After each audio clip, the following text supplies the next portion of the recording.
지금 뭐 삼성전자도 그래서 항상 얘기를 해요. 우리도 생태계를 만들겠다. 그 생태계를 만들겠다는 건 쉽게 얘기해서 1차 벤더들, 2차 벤더들을 협력 업체들을 많이 만들겠다라는 뜻이거든요. 1차 벤더들, 2차 벤더들을 글로벌 탑으로 만들 것인가, 글로벌 리더로 만들 것인가, 여기에도 신경을 써줘야 된다는 거예요. 삼성전자만 신경 써서, 대만의 TSMC만 신경 써서 저런 반도체 왕국이 된 것이 아니라는 거예요. 네, 경제자유살롱 시작합니다. 한지연 기자입니다. 네, 이번 주 타이완에서 글로벌 IT 박람회 컴퓨텍스 2024가 열렸는데요. 네. 엔비디아 CEO 젠슨 황부터 시작해서 뭐 전 세계 IT 거물들이 총출동했습니다. 먼저 이 어떤 행사인가요? CES는 아실 겁니다. CES는 이제 여러 가지 가전 원래 전시로 시작했지만 이제 거기서도 이제 모든 IT의 기술들이 이제 전시가 되는데요. 타이완이 지금 사실은 전 세계 반도체 중심 국가로 성장을 하고 있고, 그러다 보니까 새로운 어떠한 이 반도체 관련된 생태계 관련된 다양한 기업들, 즉 반도체 칩에서부터 PC 노트북까지 만드는, 서버를 만드는 모든 기업들이 사실은 타이완에 있습니다. 그러다 보니까 이 타이완에서 이런 생태계 일종의 축제처럼 이 컴퓨텍스를 여는데, 이것이 세계 5대 전시회라고 보시면 될 것 같습니다. 올해 박람회 주제가 AI 연결이잖아요. 네. AI 진짜 핫합니다. 지금 엔비디아 같은 경우는 올해 말 출시되죠. 이 GPU 블랙웰이 사실 아직 나오지도 않았는데 그 다음 제품 루빈을 최초 공개했더라고요. 네, 여러분들이 이제 기억하시면 좋은 건 A100, H100, 그다음에 이제 블랙에는 B니까 비백이라고 얘기를 할 수가 있는데요. 거의 기하급수적으로 증가하고 있다고 보시면 됩니다. 한 26배 정도가 좋아지는데요. 사실은 2배만 좋아져도 우리가 기하급수적으로 증가한다고 보는데 20배씩 이렇게 좋아진다고 볼 수가 있습니다. 그래서 사실은 칩의 성능도 우선 좋아진다는 것도 있지만 우선은 발표 주기가 되게 짧아졌다. 과거에는 A100, H100, 블랙웰이 나올 때까지 2년 주기였거든요. 근데 우선은 발표도 지난 3월에 블랙웰을 발표했는데 6월에 또 넥스트 버전을 발표했다라는 거에서 발표 버전도 대단히 3개월 만으로 줄어들었지만 블랙웰이 나온 다음에 새로운 다음 버전을 1년 안에 내놓겠다고 얘기했다라는 것은 이만큼 이 AI 시장이 지금 뜨겁고 이 AI에서 강력한 수요가 AI 칩에서 발생하고 있기 때문에 계속해서 또 경쟁자의 추격도 대단히 거세다고 보니까 여기에서 한 발짝 더 엔비디아가 한 수를 먼저 두면서 블랙웰 다음의 버전인 루빈이라고 하는 새로운 버전을 출시했다는 것에 의미가 있을 수 있고요. 여러분 아시는 것처럼 1분기 실적 발표에서 엔비디아가 데이터 센터에서만 매출이 전체 매출에서 87%가 나왔습니다. AI PC라든지 게임과 관련돼서의 어떤 새로운 GPU라든지 소개는 다 되었지만 가장 사람들이 지금 주목하고 있는 것은 이 데이터 센터에 들어갈 AI 칩들의 시장들의 주도권들을 엔비디아가 계속 유지할 수 있을 것인가. 과연 반 엔비디아 전선을 형성하고 있는 인텔이라든지 AMD 같은 경우에는 얼마나 이것을 쫓아올 수 있을 것인가에 대한 실력 겨루기가 이번에 대만에서 있었던 컴퓨텍스의 어떤 전시회에서 가장 중심적인 관심 포인트라고 볼 수가 있습니다. 다른 회사도 가만히 있지 않았을 텐데 새로운 뭐 제품들 또 어떤 게 좀 나왔을까요? 우선은 AMD에서는 MI325X라고 해서 기존 AMD가 갖고 있었던 기존 버전보다는 무려 35배 추론 능력이 좋아진 대단히 고성능의 AI 칩, 또는 요즘 이거를 AI 가속기라고도 합니다. 되게 어려운 용어들이 많이 나오는데요.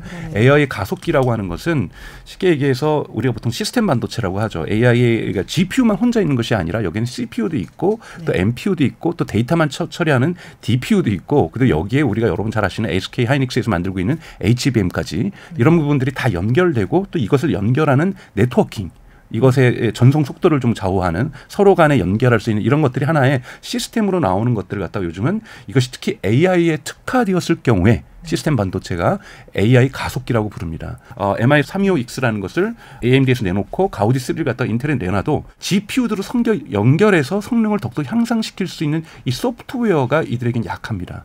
그래서 인텔과 삼성전자, 한국의 네이버가 협력해서 이 위에 올라갈 소프트웨어, 쿠다와 대결할 수 있는 것들을 지금 만들기 시작하고 있는 거거든요. 이러한 생태계가 사실은 강력한, 보통 이걸 해자라고 얘기하는데요.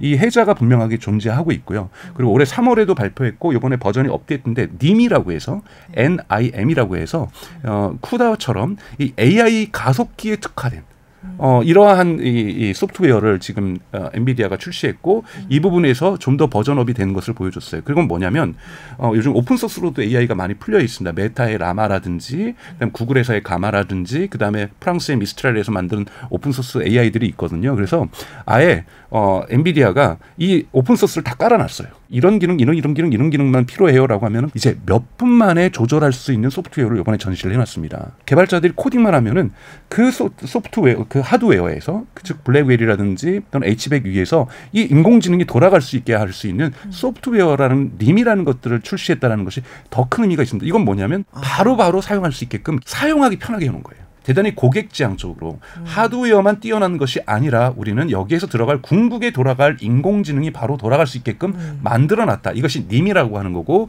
이 부분이 대단히 진화됐기 때문에 사실은 이 부분을 극복하기 위해서 이제 가우디 같은 경우에는 삼성전자하고 이 소프트웨어 부분을 협업하려고 하는 거고 네이버하고 협업하려고 하는 거고 그래서 반 엔비디아 전선에서 더 중요한 것은 하드웨어도 중요하지만 이 하드 위에서 구동되는 이 소프트웨어 레이어가 대단히 더 중요합니다. 인텔 CEO가 가우디 3를 엔비디아의 3분의 1로 확 낮추겠다. 어떤 의미가 있고 또 이게 실제로 가능한 건지. 네네. 2023년에 H백 가장 지금 우리가 구매할 수 있는 기업이 구매할 수 있는 가장 좋은 GPU 칩이고 AI 가속기라고 볼 수 있죠. 이것의 40%를 메타, 마이크로소프트, 구글, 아마존 4기업이 다 샀어요. 그러니까 전체 생산량의 40%를 이 4개 기업이 산 거예요. 4개 기업이 사고 나머지도 뭐 테슬라도 사고 어디도 사고요. 이 10대 기업 안에 한국의 기업들은 못 들어갑니다. 그러니까 지금 뭐냐면 AI를 연구하고 싶은데 칩이 없는 거예요. 칩을 갖다가 싹쓸이해 가는 거잖아, 쉽게 얘기해서. 그래서 예를 들자면 카이스트라든지 서울대학교 이런 학술적인 연구도 해보고 싶을 거 아니에요. 칩이 없습니다. 그러니까 겨우 칩을 갖고 있는 미국의 몇 개 대학 그리고 중국의 대학들 뭐 이런 대학들이 이제 연구를 하는 거고 그러니까 그러다 보니까 이 가우디 같은 경우에는 칩 못 구하는데 우리 H백보다 훨씬 더 퍼포먼스가 좋은 걸 더 저렴한 가격으로 내놨으니까 사가세요라고 하는 거예요. 그러면 매력적이죠. 왜요? H백 같은 경우는 못 구하는데 뭐 이럴 바에는 차라리 가우디를 사야 되겠다라는 거예요. 근데 가우디를 사면 어려운 것이 말씀드렸던 것처럼 쿠다나 님이 없는 거예요. 그 위에 소프트웨어가. 그런데 네이버 같은 경우 손을 드는 거죠. 우리는 어차피 H백 못 사요. 구매력이 없어서. 그런데 가우디를 사고 싶어요. 근데 그 가우디에 들어가는 소프트웨어 우리가 그럼 만들게요. 우리가 만들어서라도 쓸게요. 왜? 그 H백 기다렸다가는 하세월이니까요. 우리가 저렴한 가우디를 사서 가우디 3를 사서 다만 여기 위에 있는 소프트웨어가 대단히 복잡하고 아직까지는 최적화가 안 됐지만 우리가 함께 같이 일을 해서 우리 AI 학습의 추론에 적합한 소프트웨어를 우리가 같이 만들겠습니다. 이것이 이제 네이버가 외치고 있는 거고 삼성전자가 외치고 있는 거라고 볼 수 있습니다. 그래서 가격이라도 매력적이지 않으면 그 외에 소프트웨어를 노력을 들여서 만들 기업들이 없는 거죠. 그래서 가격과 성능에서 훨씬 더 매력적으로 다가가고 있지만 쉽게 엔비디아의 아성이 무너지기는 어렵다라는 거죠. 가격 낮추는 거는 그렇죠. 가능하죠. 4월 25일 날 메타의 마크 저거기 뭐라고 얘기를 했냐면 지금 AI에 있어서 하드웨어가 이제는 중요하지 않다. 왜냐하면 이제 메타 같은 경우에는 H백 충분히 많이 샀거든요. 하드웨어가 컴퓨팅이 중요한 게 아니라 에너지가 중요하다. 에너지가 버틀넥이다. 병목이다.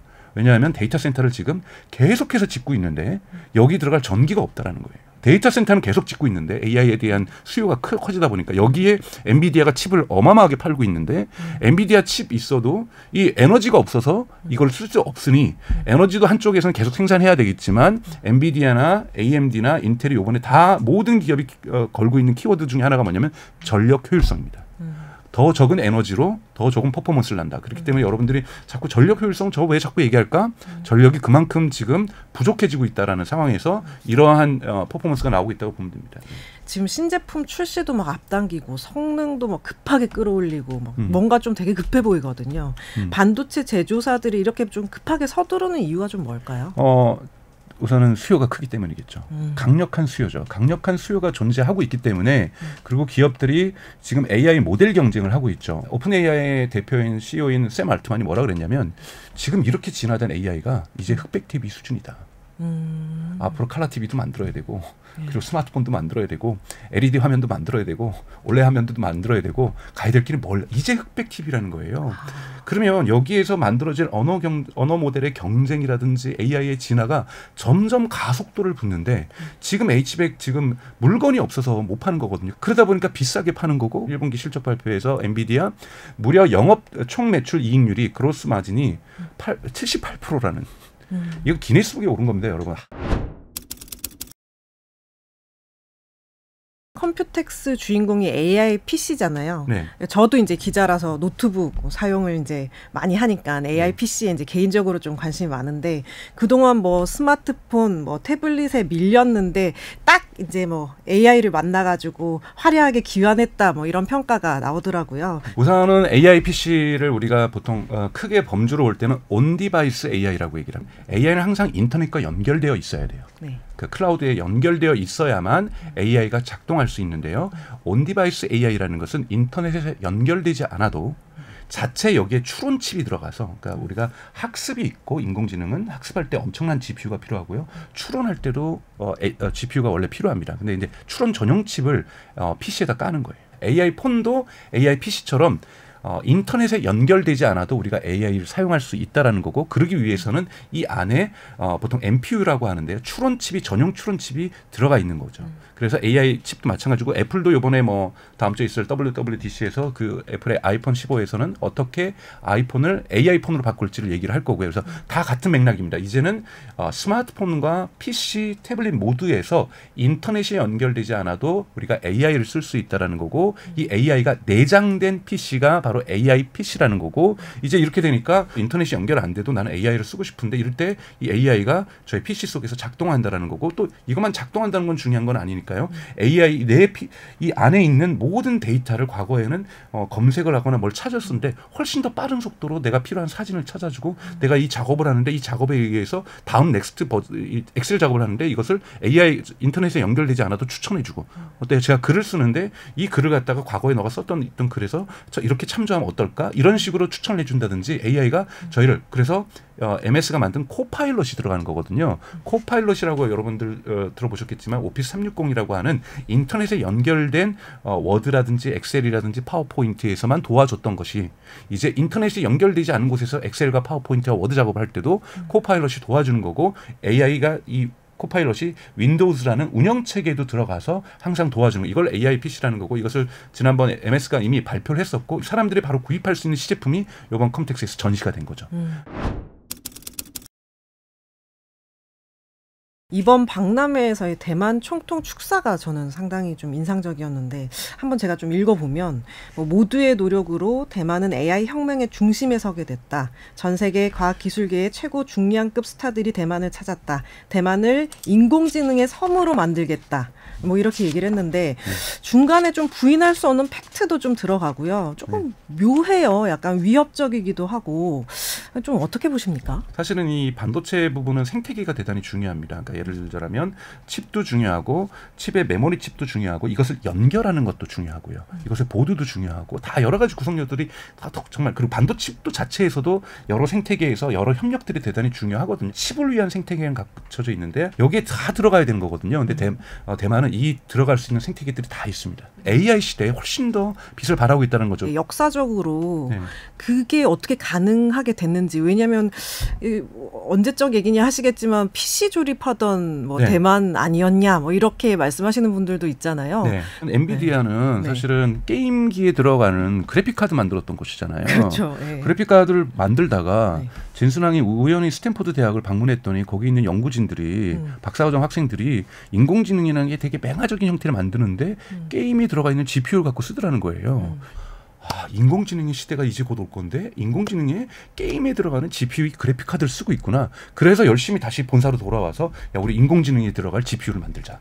이 역사가 된 거거든요. 그러니까 사실은 작은 역사에서 이 기술이 함께 진화를 해왔던 거죠. 마찬가지로 PC를 조립하면서 다양한 생태계들이 존재했었던 거죠. 여기에서 대만의 TSMC라는 것이 만들어졌고 TSMC는 처음부터 우리는 주문자 생산, 우리는 설계하는 업체는 따로 있고 대만에도 설계하는 업체가 있습니다. 설계하는 업체들은 대부분 미국에 있거든요. 또 일부 영국의 ARM이라고 했었던 ARM이라든지 이런 영국에 있었지만 이런 업체들이 원하는 것들을 우리는 만들어주자. 그런데 이것을 만들려고 하면은 이 부품을 찾기 위해서 우리가 뭐 일본 갔다 오고 우리가 한국 갔다 오고 우리가 미국 갔다 오고 우리가 뭐 유럽 갔다 오는 것보다 그냥 대만에 다 있으면 가까우는 훨씬 좋지 않겠냐. 자동차는 똑같습니다. 현대자동차 다 만들지 않거든요. 만도에서도 만들고 타이어는 어디 걸 쓰고 브레이크 시스템은 독일의 보쉬를 쓰고 이런 식으로 다 이 부품들을 만들어서 OEM이라 그러잖아요. 최종 조립을 하는 거죠. 마찬가지로 파운드리도 일종의 OEM인 거예요. 그럼 여기 들어갈 구성 요소를 만드는데 이 TSMC가 여기에 납품을 할 흔히 말하는 1차 벤더를 대만에서 만든 거죠. 그러다 보니까 대만에는 이런 TSMC와 함께 성장하는 수많은 1차 벤더들, 자동차와 똑같이 2차 벤더들이 존재했었던 거고 그러다 보니까 지금 AI 시대에 들어갈 수 있는 모든 이런 생태계가 대만에 존재하고 있는 겁니다. 그래서 사실은 TSMC 대표가 지금 미국으로 일부 공장을 옮기고 있고 일본에도 공장을 짓고 있고 독일에도 지금 공장을 짓고 있고 세계 공장을 짓고 있지만 세 지역에서 아직까지 대만에서 철수한다는 건 어렵다. 왜? 우리 공장만 철수해야 되는 것이 아니라 이 1차 벤더들 2차 벤더들도 다 이동을 해야 되는데 어떻게 이동하냐. 우리는 이들 없으면 못 사는데 결국은 여기서 만든 부품들을 다 일본으로 미국으로 독일로 날라야 되는 거예요. 안 그러려면 언제 장기적으로는 미국에다가 독일 땅에다가 일본 땅에다도 1차 벤더 2차 벤더를 만들 수가 있겠죠. 하지만 이건 대단히 오래 걸리는 일인 거고요. 그래서 대만에서는 바로 TSMC가 존재했었던 것도 중요하지만 TSMC가 성장하면서 여기에 부품을 납품하는 일종의 1차 벤더들 2차 벤더들을 대만이 함께 육성을 해왔다. 이것이 10년, 20년의 성과가 나오면서 지금 흔히 말하는 일종의 반도체 섬, 반도체 그 AI 반도체 섬, 가장 하이엔드 칩 이것들이 만들어질 수 있는 모든 부품들이 이곳에 존재하는 이런 부분들로 타이완이 발전했다고 볼 수가 있습니다. 대한민국 반도체 강국 아닙니까, 사실. 근데 이러다 진짜 대만에 너무 이렇게 격차가 생기는 거 아니냐, 네. 아니면 좀 밀리는 거 아니냐, 좀 너무너무 걱정이 되거든요. 네. 어떻게 보십니까, 좀? 한국도 파운드리가 있으니까 지금 삼성전자도 그래서 항상 얘기를 해요. 우리도 생태계를 만들겠다.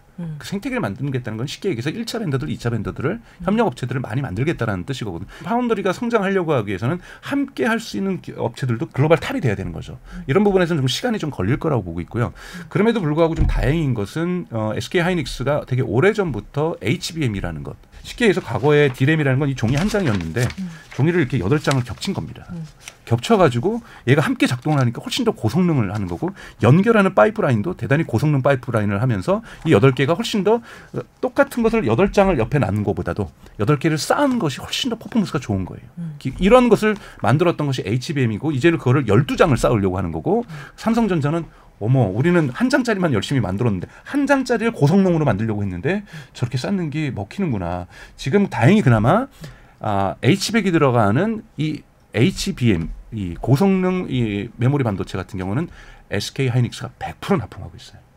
그러니까 SK하이닉스가 없다라면 H백은 존재할 수 없습니다. 그러니까 엔비디아 입장에서 볼 때는 우리 한일 업체에 다 의존하고 있네. 전 세계 그 칩들이 많은 부분을 H100이라는 엔비디아의 칩에 의존하고 있는데 우리는 거꾸로 보면은 벤더가 저 HBM은 SK하이닉스밖에 없네. 이러면 안 되지라고 해서 삼성전자의 문을 두들긴 거죠.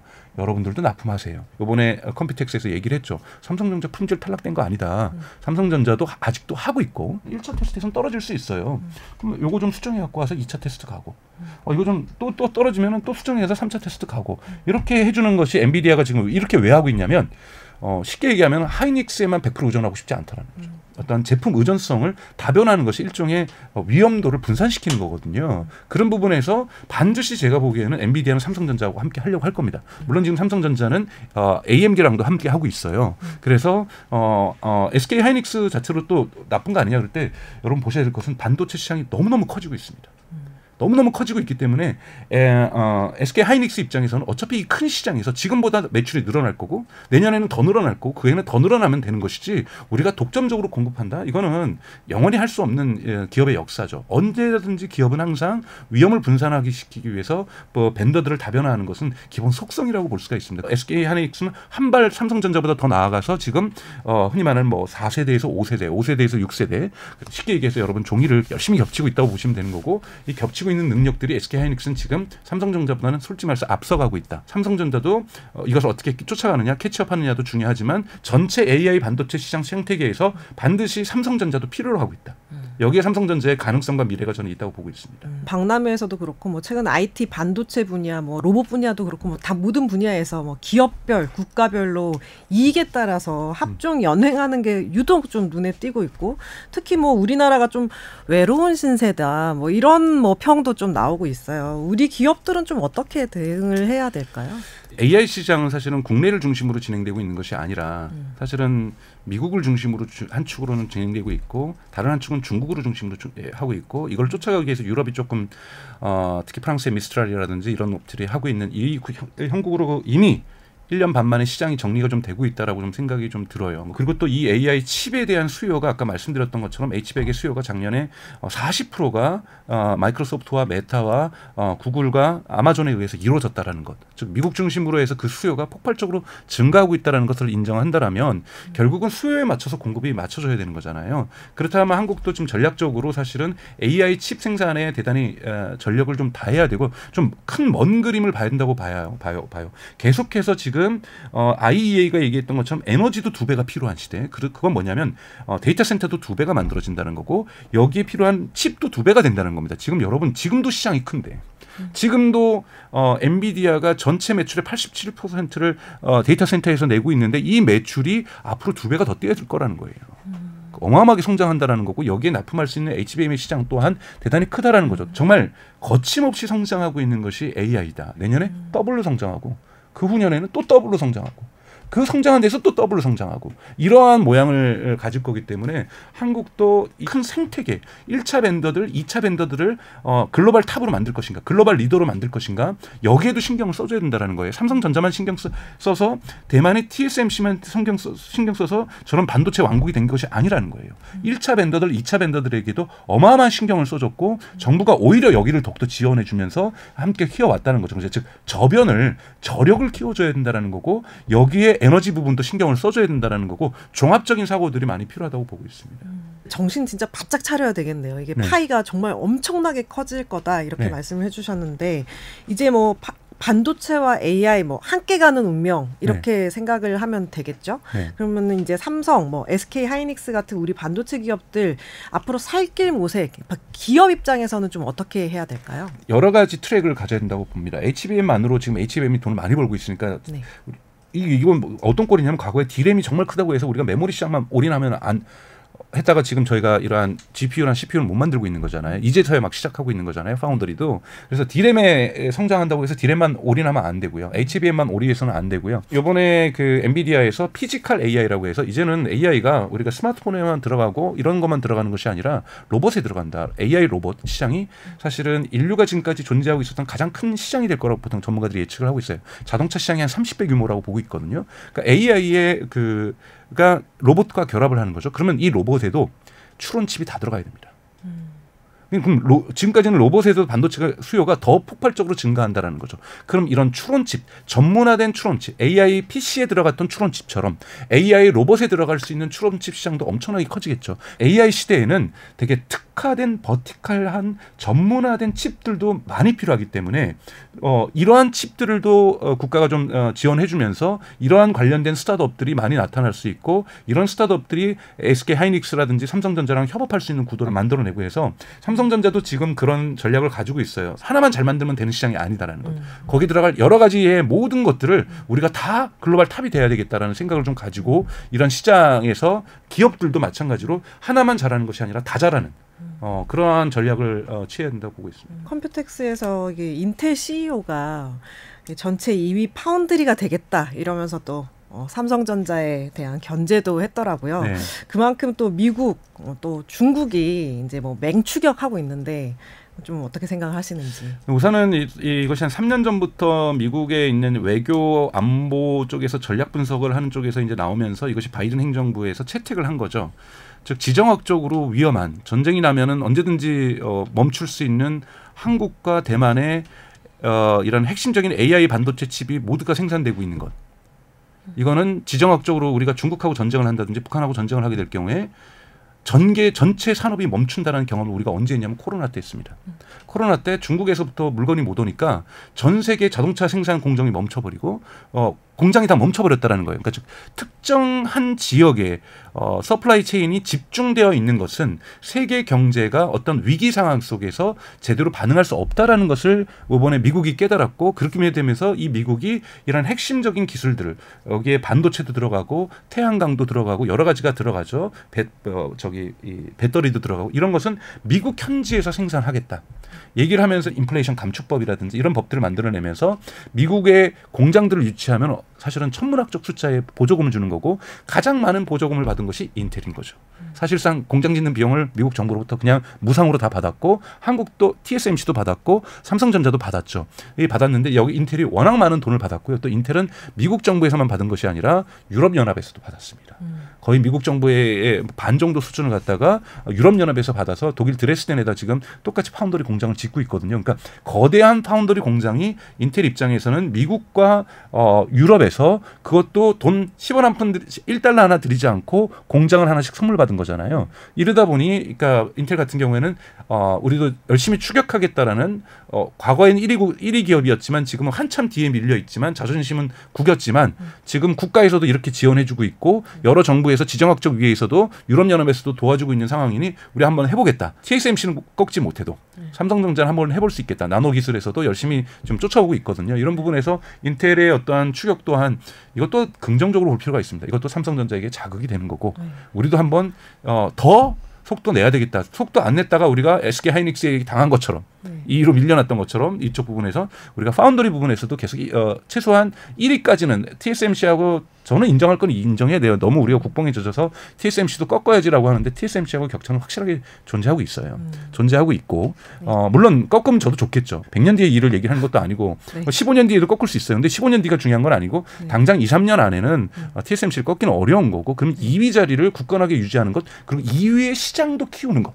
매출량을 키우는 것 이런 부분이 삼성전자에겐 중요하다고 보고 있고요. 그러면서 그런 부분에서 너무 긍정적으로 보면은 경쟁에 자극이 되고 있다. 이렇게 좀 해석하는 것이 좋을 것 같습니다. 반도체법 패권 전쟁이 너무 치열한데 좀 아까 뭐 정부 지원 얘기도 잠깐 하셨어요. 근데 조금 현실적이고 좀 적극적이고 구체적인 지원책 어떤 게 마련이 돼야 할까요? 제일 중요한 것은 돈에서 경쟁할 수 없다면 사실은 지금 미국에서 주는 지원금, 일본에서도 주는 지원금, 유럽에서도 주는 지원금 이거 우리가 쫓아가면 정말 가랭이 찢어진다고 생각이 들어요. 국가의 자원이 하나에 집중돼서는 안 되는 거거든요. 맞습니다. 그래서 반도체로도 많이 가고요. 로보틱스로도 많이 가야 되고요. AI 연구자들도 많이 가야 되고 돈을 벌 수 있는 길이 얼마나 다변화되고 있다는 것들을 사회가 메시지를 명확하게 줄 때 인재들이 다양해질 수 있고 다양한 인재들이 이쪽 산업을 이끌어 나갈 수 있을 거라고 보고 있습니다. 인재를 키워야 합니다. 네. 맞습니다. 박사님 말씀하신 대로 하면 이 K 반도체 위상 찾아올 수 있는 겁니까? 그럼요. 이러한 산업의 지각이 변도하고 판이 바뀌고 있는데 기회를 놓치는 겁니다. 이 기회를 놓친다라는 것은 한국이 계속해서 수출로서 우리는 살아가야 되는 국가인데 수출의 기회를 상실해버린다는 거거든요. 그렇기 때문에 새로운 판이 바뀌고 있는 곳에서 다시 한번 성장할 수 있는 기회를 반드시 마련해야 되기 때문에 반도체 영역, AI 영역, 그리고 뭐 로보틱 영역 이런 부분에서는 반드시 우리가 투자를 해서 쫓아가야 되고 우리가 1등은 못해도 2등은 해야 되는 겁니다. 그러니까 가장 중요한 것은 인재고 가장 중요한 것은 사람이다. 오늘 말씀 잘 들었습니다. 네, 고맙습니다.